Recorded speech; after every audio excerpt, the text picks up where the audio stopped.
Hey guys, Ben here. Want to go over something relatively new in the industry today called Ads.txt. Ads.txt is a new way to help identify and prevent fraud in the digital advertising world.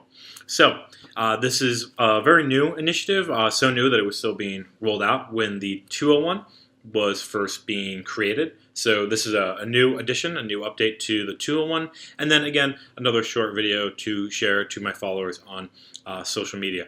So let's get into it. Okay guys, so let's get into it. So Ads.txt, what is it? It is an initiative launched by the IAB to help identify authorized digital sellers. So as many of you may remember, in the 101, I explained how the digital advertising ecosystem is a very complex ecosystem. You have a number of different buyers and sellers, exchanges, networks, DSPs, all who buy and sell from each other.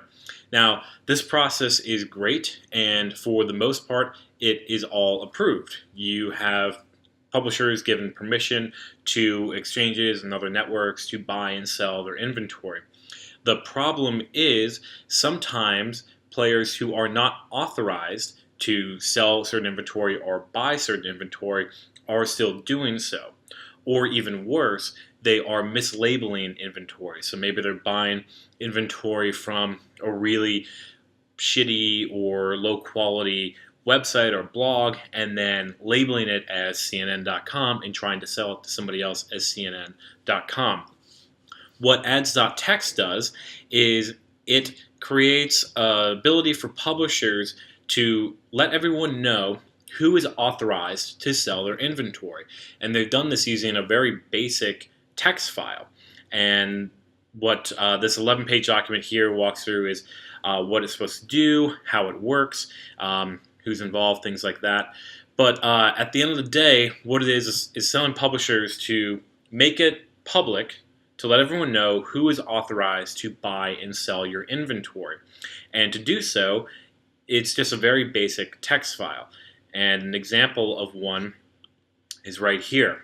So if you have a website, you would maybe create a text file that looks like this, saying, I have an account with Google, and this is my account name, publisher, XXX123456, and they are a direct advertiser, which are a direct publisher, which means that they can have advertisers directly buy on their inventory. Or down here, maybe they're working with AppNexus, and AppNexus is approved to resell their inventory. So what advertisers could do is we can use this information, and if we see this publisher coming through somebody who is not listed on their ads.txt file, it would indicate that whoever's trying to sell that inventory does not have approval to do so, which means it could be fraudulent activity. And of course, we're always looking to identify and block fraudulent activity and to shut down any companies out there that are partaking in that fraudulent activity. And also for the publisher, you want to make sure that you don't have people out there selling your inventory out to poor advertisers, to get low CPMs, to potentially open the door to malware or to spam or to pop-up or to things that you don't want on your site. You only want your approved demand partners actually going out and selling the inventory.